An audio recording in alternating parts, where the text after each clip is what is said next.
Nidhi, thank you so much for helping me with my project. Could you say a little bit about yourself? Hi Nathan, I'm Nidhi Gundecha. I'm a homemaker. I'm a mom of two kids, which keep me busy. I'm also an entrepreneur. I just started a new business called Black and White, where I'm getting goods from different parts of the world. And I also work as a substitute teacher in the part time. So, yeah, a lot of things going around. How old are your kids? I have my daughter, Mivida, she's 13, and my son, Amor, he's 10. And what kind of things are they into? My daughter was in the swim team. She loves swimming, and yeah, and my son is in the cricket team. He loves to play cricket, and they both do taekwondo. So yeah, I'm living in three different worlds. Wow. And how has the COVID-19 thing affected them? Yeah, the COVID-19 has affected like for the activities for sure. Like she's not going for swimming, the cricket practice, the taekwondo, everything has stopped. But they have started playing different things. They have started playing outside. They are doing more biking, more physical activities. They learn the ripstick, skateboarding, a lot of things, and learning a lot of things with their friends. So it's good and bad, but yeah. And you're getting to spend a lot more time with them. Yeah, I feel that from last 5 months, I have no time for myself. I'm either monitoring them or kind of entertaining them or doing something with them. It's a lot more hands-on than it was earlier this year. Yeah, earlier, like when since we moved to US, like the day one they went to school, and then I was always free, and I explored a lot of parts, different activities, different fields. But now from last 5 months, I'm like, okay, I'm with them full time. So. Uh, And I guess, do they have any ideas on what they might be interested in doing later in life?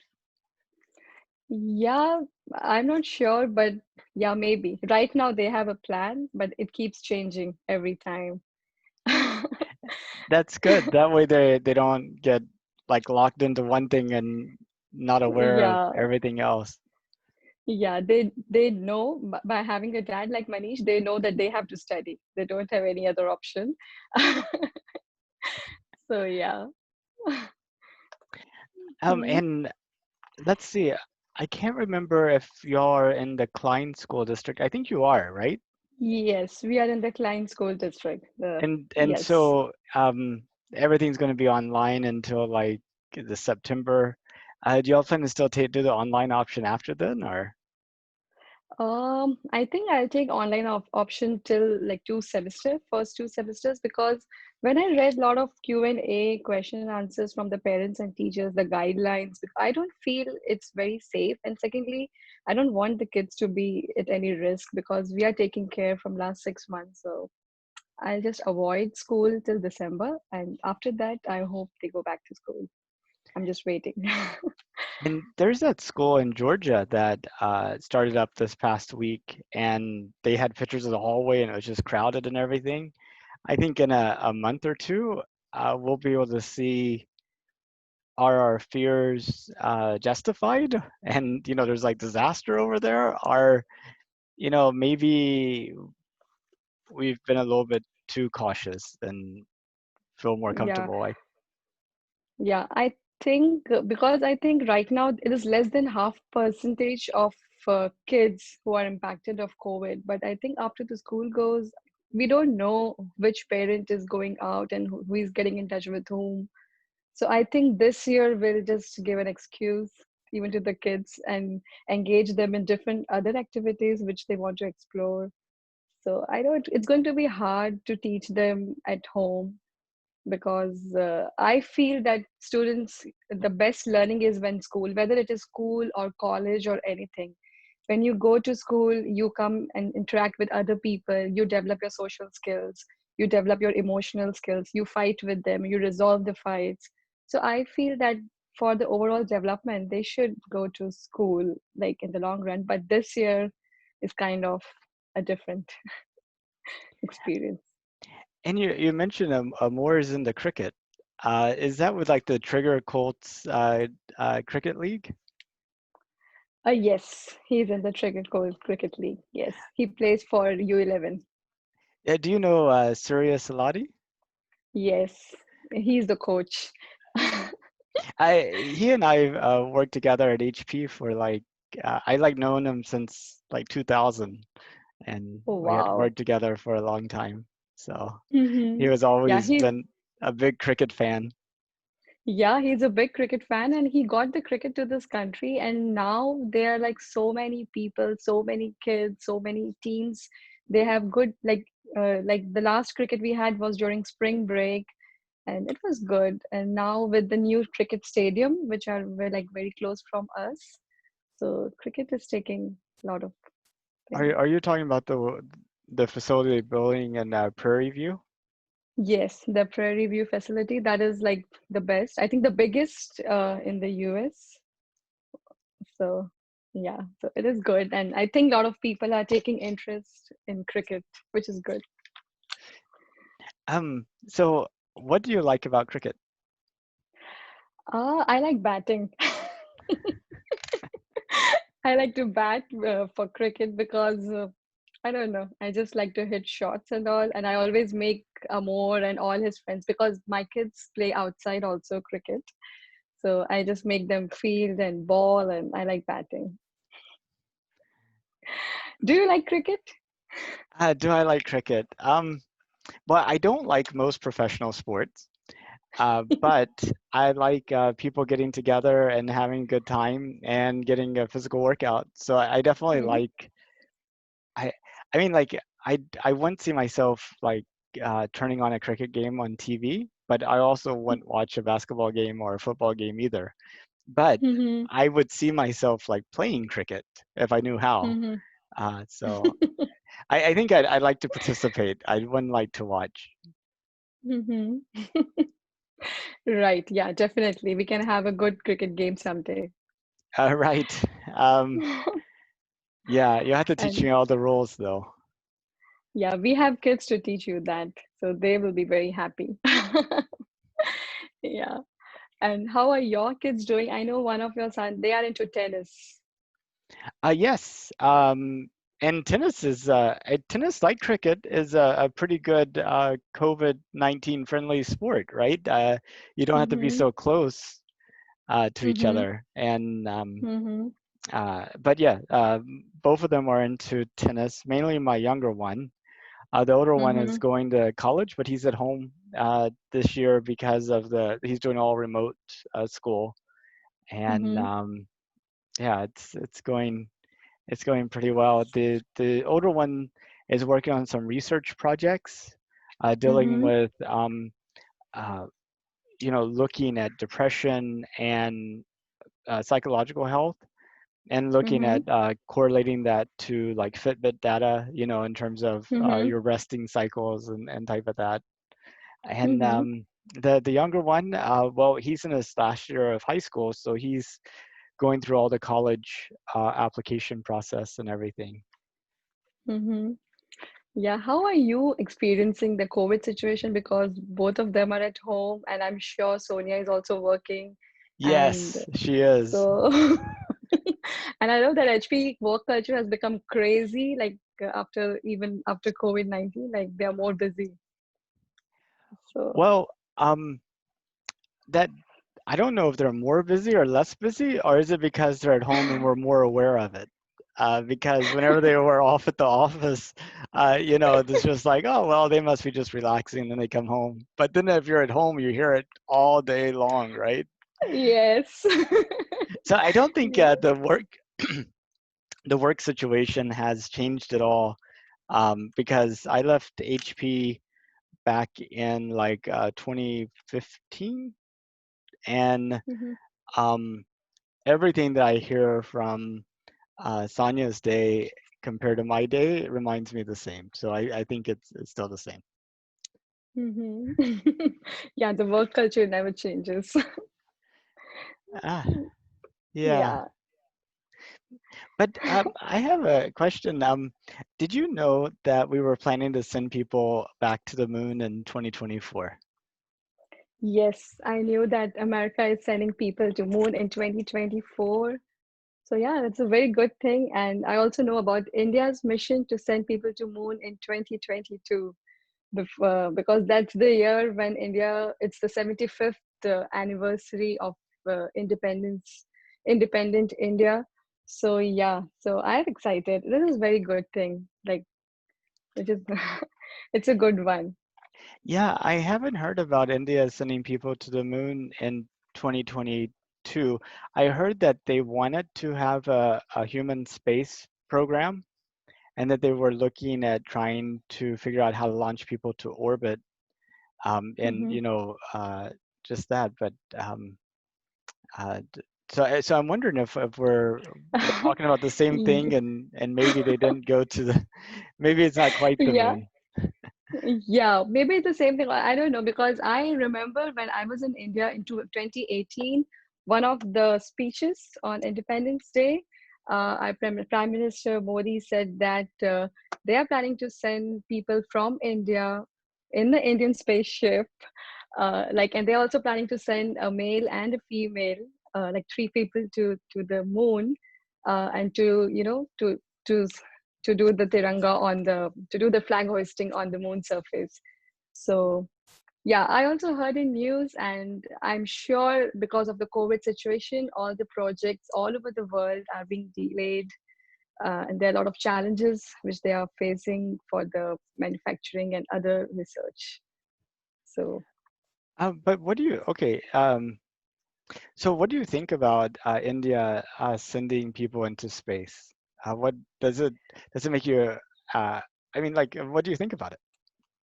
yeah, I think very excited. Like it's a very good thing. Like people, like scientists are doing so much research and they're doing so many like research and other things, and they are planning to send humans back to the moon because I think like 1969 and in 1972 they went back. And so yeah, it should be good because as per like what I read in 1969, the first human from India went in a Russian in the Russian spaceship, like under the Russian thing.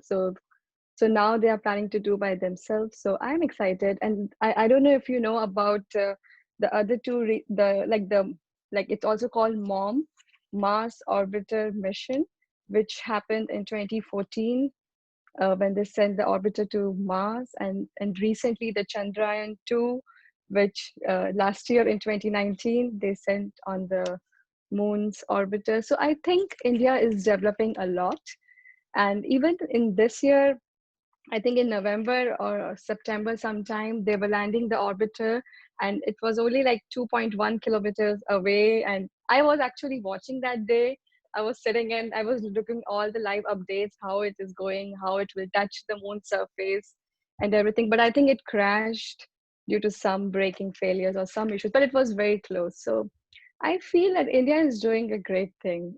Yeah, they are doing very nice. They're progressing, and they're also coming in hand with other countries like US, Russia for the space exploration. Well, what kind of benefits do you hope India gets out of it? Um, the benefits, I don't think so that it is for benefit for one nation or it is a benefit for India or US or any other country. I think it's the benefit of the whole humanity, and they are kind of exploring different places. And yeah, but but you'll be surprised if I tell you something. Like I'm a Jain. I believe in the Jain religion, and I have also read few books, few old culture, and according to them, nobody can ever go to the moon. And they said that where the people are going, they are going to some at a distant place. So I'm like all confused. So, but I do believe, but it's not yet proved scientifically. So there are mixed feelings. Well, let's come back to that in a little bit. So expanding out the question a little bit, what do you hope that humanity gets out of going to the moon or going to space at all? Yeah, they will not get anything, but that experience doing certain things which nobody has done, that you get the pleasure. Maybe that's the thing, and I also feel that humanity can also benefit. Like if scientists develop certain planes or certain things where they reduce the total time to travel across different parts of the world. So I don't know, that can also help by saving time and exploring more places, because a lot of people don't want to travel because of the time distance and all those things. So I think, I'm not sure, but I think it will help. Well, if it's some people say that explore. Why are we spending money sending people to space or exploring space whenever we have like issues like global climate change and poverty and education, and now we got like whole COVID-19 thing. And then there's some Mhm. people that say, you know, um, we need to learn how to make use of space resources, and eventually we'll travel as freely in space as we do on Earth, and that we'll just continue expanding the sphere of um, area that humans operate in. And then you have a lot of people that are kind of in between. So what are your thoughts on that? Like, uh, can we can we go to the moon and take care of, say, poverty and global climate change, or do you see those as competing things that are? No, they are I feel both the two different things are different. Going to the moon is different and beating poverty is different. But I don't know. But I feel that uh, I also have the mixed feeling that both are important. So Um, so I'm not that familiar with Jainism as it comes to the moon. Can you talk a little bit more about what you were saying earlier about it's not possible uh, to walk on the moon? I mean, can you tell me what you know? yeah, actually, what I have read is like according to that the sun and the moon are not like the earth. They don't have the surface like earth. They are like air. They're more like made up of gases and air, and nobody can go, and they are very, very, very far away. uh, like normal human being in any spaceship cannot go. You can go there by having, like, in today's world nobody can go. um, yeah, and they also say that there are various places where the life exists according to Jainism. And from Earth, what we think that we are taking the spaceship and going is maybe to one of the mountain or a celestial body, where we go, and where when we see everything round. Like, if even if you are flying on an airplane or somewhere on a height, you will see the things in a circular, like, round when you see from the height. So I feel that, but it's still being researched. So a lot of Jain sadhus and a lot of Jain, missionaries are working on it, because it is not yet scientifically proved. But yeah, they do have the theories. If you Google or if you read some books about that, you might get more into it. Like before, I don't know, like, because as per Jainism, there is life in air, there is life in water, there is life in plants, there is life in everything. But the scientists did not believe it earlier. But now, after all the research and things, they came to a conclusion that yes, plants are life, water has life, they have a lot of small organisms. So yeah, slowly people are, the scientists are proving it. But what I'm talking is, I just read in books, the holy scriptures of the Jainism over there. Yeah. Well, yeah, I mean, that kind of goes to the question of how can we know what we know, and how do we figure out, how do we learn more, and things like Hmm. that. I mean, like, uh, how do you figure out if something is true or not? Like, what's your process? I think it is a belief. For me, it is majorly a belief that yes, I believe it. And then when we see around, like, if we are doing good things, the good things come back to us, and if we are doing bad things, the bad things are coming to us. Like in a in a human life, even if you all are human, everybody is not equal. Somebody will be rich, somebody will be poor, somebody will be handicapped, somebody will be not handicapped. So I think all those things come with the, like, what all you do, it comes back to you in a good way or in a bad way. Well, So that's true, but that kind of hints on a completely different philosophical point, and that is, should you do good only because it benefits you? no, but I don't know. I have a strong belief on that. So yeah, even a lot of people they don't agree with me, but I believe it because I read the books and I have a strong belief. So I believe that that might be true, but I'm not 100% sure, but I feel that might be true. But Um, after like 15, 20, 50 years, maybe it get proved. Uh, so I'm just waiting.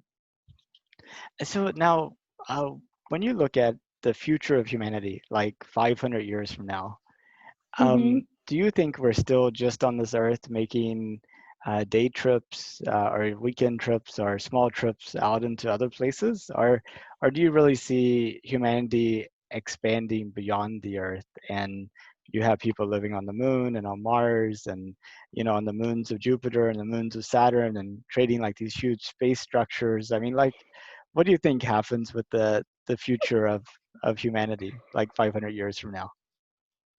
Um, I feel that I don't think so. People will be staying on different planets like Jupiter and we like all other planets, the Mars and moons.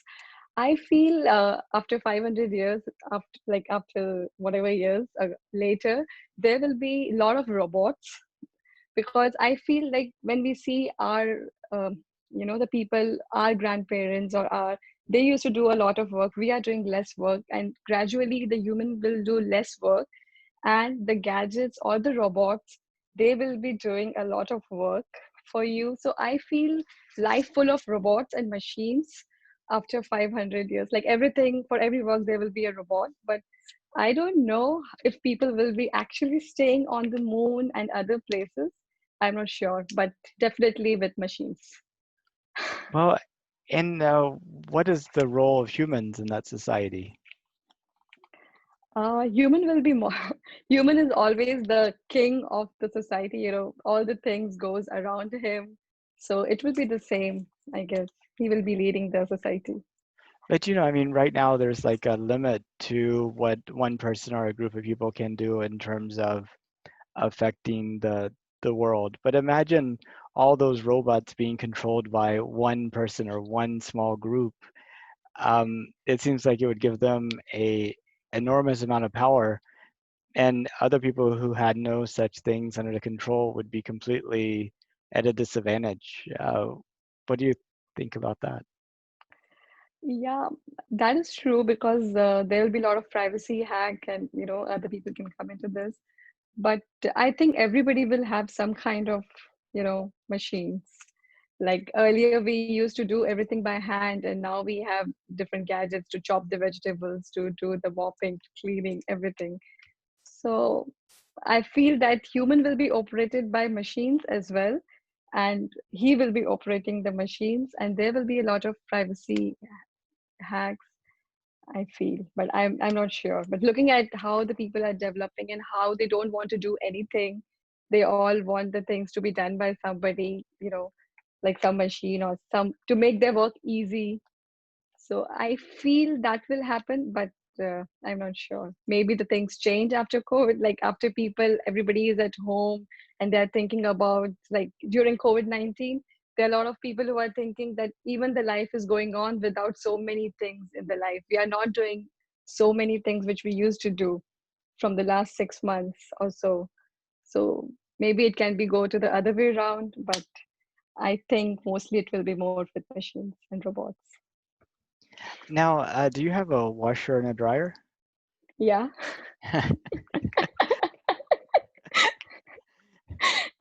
I do too. I But think we have all the machines to do all the chores of the house. Like we have iRobot, we have washer, dryer, blender. I don't know. now, when you take the clothes out of the washer, what do you do with them? We just put them in the dryer. Have you ever done anything differently? Mm, yeah, sometimes we just dry it, like not, yeah, mostly we do that only, not try any different thing. I know, me too. And I see this because it kind of is one of my pet peeves is like I have never taken the clothes out of the washing machine and said, "Oh my gosh, I'm going to do something different than put them in the dryer." And humans are still taking them out of the washing machine and putting them in the dryer. Putting Why it isn't dry. there like one device where you, and you know? I know the mind, I think it also gets trained. Okay, we have to do this. We don't want to think much, I guess. So yeah, everybody wants to do their work easy and reduce the, human labor. So so that Well, will be what going on. and then also, like dishes. I mean, it's just like, why can't you have, you take the dishes, you put them in this container, they all get cleaned and put into the cabinet, and they're always ready for you. You never have to do anything. So, Yes, that's true. So yeah, that's a part of life, I guess, now for a lot of people. yeah, So yeah, cooking. Do you think our kitchens are gonna go away? And it's just be automated, like the pantry, the kitchen, and everything. We just have like dining rooms next to. it will, I think it will just depend, like from person to person. The people who likes cooking, like I am the person who loves cooking. I like cooking. And for them it will be a different story. But others who are working, who are very busy, they would definitely like to outsource the cooking job, that either they will go and pick from somewhere, or they'll hire something, and maybe the kitchen will just go away.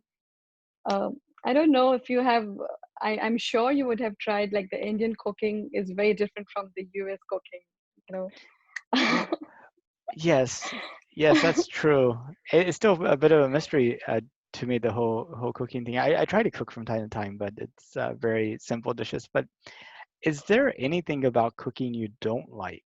Like you're like, I mean, obviously, like chopping vegetables. You say you have a machine to chop the vegetables, but are there other things around cooking that you're like, if we could get rid of that, so I could, like, what is the part about cooking that you really like, and what's the part about the cooking that you're like, I wish we had something to automate that? Yeah, for cooking, I think I like mostly all the parts. The worst part I don't like about cooking is cleaning and dishes at the end after all the things. And other than that, I like cooking. I like making ice creams and desserts and normal food, traditional food, everything. I also like to try different cuisines. Uh, but yeah, I don't like the mess which happens sometimes after you finish cooking. And when I was little, I don't like to make breads. Like in Indian cooking, we used to make rotis. I used to hate to make the dough and to make the rotis. But yeah. But Uh, now you have the options in US for that, so it's better. hmm. Um, okay. So if it was safe and affordable, would you have any interest in going into space yourself? Yeah, I would if I have money and if I can afford and if it will be safe in future. Like I want to come back to this world. I just don't want to be lost in the space. If I just want to go and see and come back, I would be interested. If it is affordable and if it is safe. And I also want 100% guarantee to come back. Okay. Well, you don't even have a 100% guarantee with driving cars or flying Yeah, airplanes either. that's true. You don't have 100% guarantee, even if you're at home and doing anything. So, but yeah, but I would just go if I have to go, if I can afford, I will just go as a pleasure, like not for the research and something. I just go and look around the thing, how it looks from a distance, how the earth looks from a distance. I would go, but I'll be very cautious. And so, safety could be measured in many different ways. And I think one way that it can be measured that's a little easier to discuss is how many people would have to go before you and it work out. For Hmm. example, if you're like the very first person to go into space, you probably wouldn't want to do it. But if 100 million have gone to space and all of them came back safely, you probably would feel okay about Yeah, going. Now, there's probably a number between 0 and 100 million that you go from being uncertain to being okay with it. Do you have any idea on where that number would be for you? I would be definitely going after from 1 to 100 million, after 50 million. After 50 million. Now, if I had said 0 to 100,000, would you have said 50,000? yeah, yeah, I think I would have said that if 100,000 people are going, then let the first half go, and then maybe after that, I'll take any risk. How From about a this, I thousand uh, people? 1,000 people. Would you be okay after a 500 then? no, no, no, I will not go. I let all 1,000 people go. I know. I remember one of the instance when we moved to US and we decided to go for skydiving, and that was a You've been sport. skydiving? Yes. Oh wow. I'm really scared of heights. I like. Yeah, same. Like I love to go, like before going to skydiving, the things which we do from the heights was, at the amusement parks, some different rides, some weird rides and all. So we did the Disney World trip, and in that trip, my husband and my kids, they are all they don't want to go on any rides, don't want to do anything, and I was the only one doing. And when we came back, like in December, and this is February on a Valentine's Day, 2016, my husband Manish, he just asked me, "Do you want to go for skydiving?" And I thought the person who never goes on a merry-go-round, how he will go for skydiving? And I just said, "Yes, yes, we will go."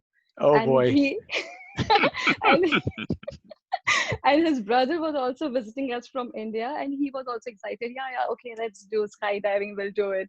So all three of us went there. We bought the tickets and stuff, everything. We went there and we saw the videos, and we were all like screwed up. Oh, really? This is going to happen with us? We are going on a plane, and then the plane window will open, the door will open, and you just have to go. We were like kind of motivating each other. Okay, let's do it. This is like once in a lifetime. And we saw a lot of people were doing, they were coming back and all. Then finally we also went there. We also did the video recording because we knew that this is never going to happen back.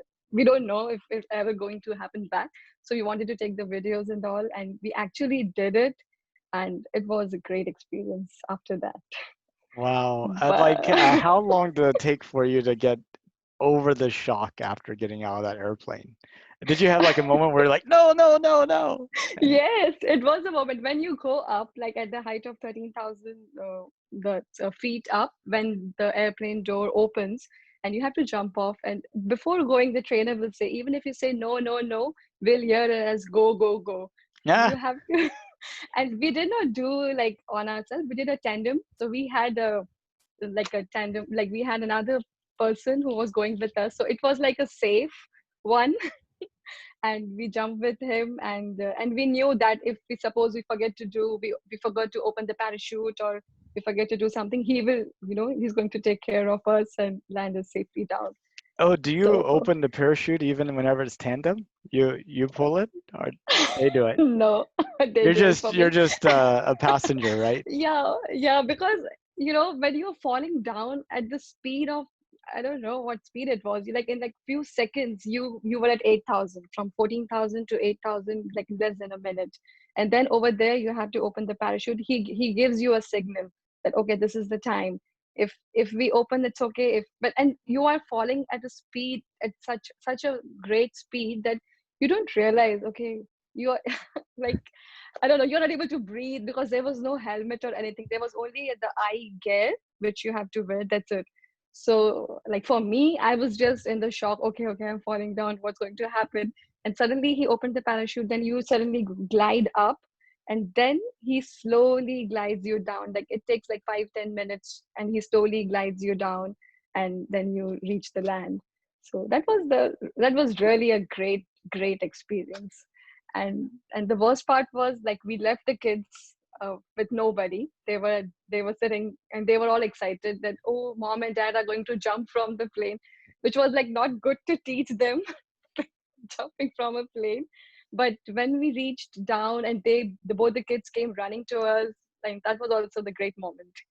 But yeah, it was a good experience. I would recommend you should do once. Oh, will you do it again? I mean, if you could. I will do with my kids. If my kids want to do with them, I'll do it again. But no, not for myself again.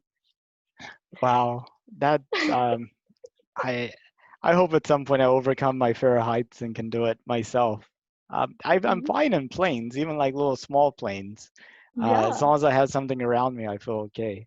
But at the yeah. top of buildings, I get really scared. Yeah, but is it because I always like even me and Manish, we always wanted to experience like how to fly the plane, and is it very similar how you drive cars, or is it like different? Um, well, it's different. On the ground, you actually use your feet to turn left and right, so that's Mm-hmm. completely different. And then, of course, in addition to tilting the plane sideways, Mm-hmm. you also have the ability to make it go down and make it go up. And then Mm-hmm. you also have the rudder that you control your feet as well. Um, Mm-hmm. so I would say it's very different than driving a car. Mm-hmm. One of the biggest differences is, the car is sitting on top of a solid surface, and you Mm-hmm. kind of know what to expect whenever you look out of a car. But whenever you're in a plane, the entire air that you're moving in, depending upon the weather, is also moving, right? And so Mm-hmm. you're driving along, and all of a sudden you drop, and then up, Oh gosh. and sometimes you're shaking, and sometimes it's blowing you this way, and you're trying to get back. So Mm-hmm. those things don't really happen while you're driving. Uh, but on the other Yes. side of it is all the planes have strict rules on where they are, and you have like air traffic controllers that are kind of coordinating you landing and taking off and what have you, and so you have a lot more people working to make you safe, which you don't have while you're driving either. Mm-hmm. So And when you're driving the planes, are they also controlled from the ground, like the functions? Because I have heard about autopilots, like all those things. So. right. So there's a wide range of autopilot. Mhm. On your very basic side of autopilot, it may be just something that keeps the plane at the same altitude. And then you have autopilots where it will take you between these 2 points and navigate things. But the planes that I fly, they don't have any autopilot capabilities. Okay, Um, and I haven't heard of any planes that are controlled by the ground. It's all controlled by the pilot pilot. there. They would turn on and off the autopilot and what have Okay. you. But Mm-hmm. I mean, of course, we have drones and military Mm-hmm. aircraft that are and surveillance aircraft that are completely autonomous and remotely controlled. Um, Mm-hmm. but I'm not sure if some of the higher end planes have the ability to be controlled from the ground or not. Mm-hmm. Um, but yeah, yeah. So Mm-hmm. that's that. Good. That should be an experience. And I have a question, like I know that you were working with HP till 2015, and after that, 2015 was the year when we moved to this country. And after that, I always heard that you are more into research and space and all those things. So what made you move over there, and what made you start this 2024 thing, like for 5 years interviewing the people? This is a Well, great project. so I still work in like the software industry. Mm-hmm. So HP used to use the software or still uses the software for sales and quota planning. And whenever I Mm-hmm. moved to New Hampshire, I couldn't stay at HP. I needed to move companies. So I moved over to this company. I still work there, which doesn't do anything with space or with research or anything like that. But space is a very big passion of mine. Um, I Mm-hmm. I have a very different view of what life is going to be like than in 500 years. I think we really Mm-hmm. will be having people on Mars and on the moon and all throughout space, and humanity will be figuring out how to take trips to other star systems, and the life will expand out beyond the Earth, and it'd be really great. At least that's what I would like to see happen. So about this Mhm. project, there was this guy at NASA um, who was hired to try to get us to the moon by 2024, and he had a Mhm. little lapel pin that had the number of days till the end of 2024, and every day he would change the pin, so it would remind him how many days he would have. And Mhm. he had this idea of selecting a NASA employee and kind of highlighting them for that day as to how they're contributing. He would call it Mhm. the NASA Hero of the Day. And um, during Christmas break, I was like, Mhm. that's a pretty neat idea. And for some reason, it occurred to me I should just interview regular, everyday people to the end of 2024. And Mhm. one of my motivations for it was I was working from home for the past 2 years, and I could literally Mhm. go, a week without interacting with anybody outside the house. And so my plan was Mhm. to do all the interviews in person, like with people at the coffee shop, people at the mall, people. And I've Mhm. interviewed people at the coffee shop and people at the mall and people at the airports and people at the bus stations and stuff like that. Uh, Mhm. so every day it forced me to get out and talk to one person, as a way Mhm. to cure social distancing, not to prevent it. But now with the whole COVID-19 thing, I've had to move all my efforts online. I've done Mhm. like 233 interviews so far, Wow. and I have 1,607 more to go. Wow. Wow. So That's if you have that's any friends or family, please send them my way. I will definitely, because when I heard about it, definitely by the YouTube thing, I saw all your posts, and I actually also saw a few of the interviews, and I was like, wow, this is a great thing to even think and do it every day, meeting a new person, talking to that person. It's a great thing because I am also a person who loves. I cannot do any desk job at all, like and after seeing people like my husband working from home, I will say I can never do the sitting at one place and do. I like to go out, talk to different people, learn about different cultures, like I don't know, when I moved to being in India, I could not meet a lot of people from different parts of the world. It was mostly Indian. But when I moved to Houston, and I felt like there are so many different people around you, they have so many different cultures, they have so many different beliefs. So I love to talk to them. I used to go to a gym, and I used to do gym for an hour or so, and for 2 hours I used to sit and talk to, like for an half an hour I will just sit and talk between each class to other people about interacting. So I really like talking, and I also appreciate all your efforts, what you're doing. It's a great thing. It's a very great thing to know different people's views and keeping so much patience for taking so many interviews for almost 5 years. So I that's know. My niece was visiting me at the time, and I told her about my project. She's like, "Oh yeah, you should do it. It'd be a lot of fun and everything."